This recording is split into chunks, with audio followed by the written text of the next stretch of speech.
मला चैत्यभूमी माहीत होती, दीक्षाभूमी माहीत होती, पण जेव्हा मी अभ्यास करू लागले तेव्हा संकल्पभूमी ही बाब मला कळाली. काय आहे संकल्पभूमी? मग मी त्याचा अभ्यास जेव्हा केला तेव्हासुद्धा एवढ्या काही गोष्टी लक्षात आल्या.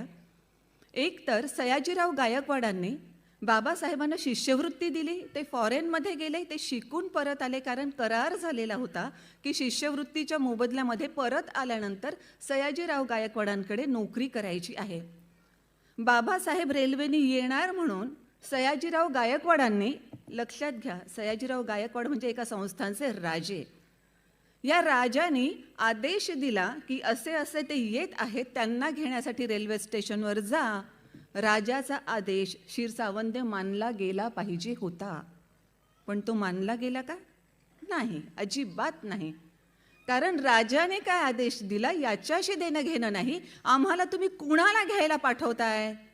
तो माणूस एवढा महत्त्वाचा नाही ज्याला आम्ही घ्यायला जावं, असा विचार करण्यात आला आणि त्यांना घेण्यासाठी कुणीच गेलं नाही.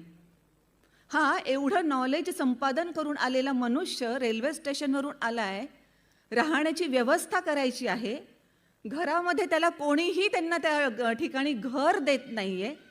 अशा परिस्थितीमध्ये एवढ्या विद्वान माणसावर शेवटी वेळ अशी यावी की नाव बदलून धर्म बदलल्यासारखं दाखवून एका ठिकाणी त्यांना थांबावं लागतंय.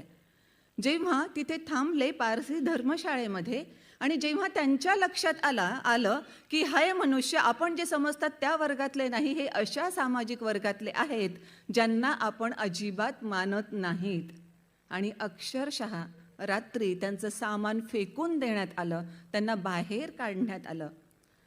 मी जस्ट विचार करत होते की तो माणूस जो इतकं सगळं शिकून आलाय, फॉरेनला राहिलेला आहे, तिथे कशा पद्धतीचं वातावरण आहे हे त्यांनी बघितलं, अशा रीतीची एवढी जातीभेद नाहीत कुठे हे त्यांनी बघितलं, आणि एवढं शिकून आल्यानंतर कराराप्रमाणे नोकरीसाठी तिथे आल्यावर नाव बदलून त्या घरामध्ये राहावं लागतं आणि पुन्हा एकदा रात्री त्यांना बाहेर काढलं जातं. बाबासाहेब सांगतात की एवढ्या रात्री मी कुठे जाऊ, त्यामुळे रात्रभर तरी मला राहू देत, सकाळी मी सयाजीराव गायकवाडांशी बोलेन आणि आपण काहीतरी त्यावर तोडगा काढूया. पण कुणीही ऐकायला तयार नाही, त्यांचं सामान तसंच फेकून दिलं जातं.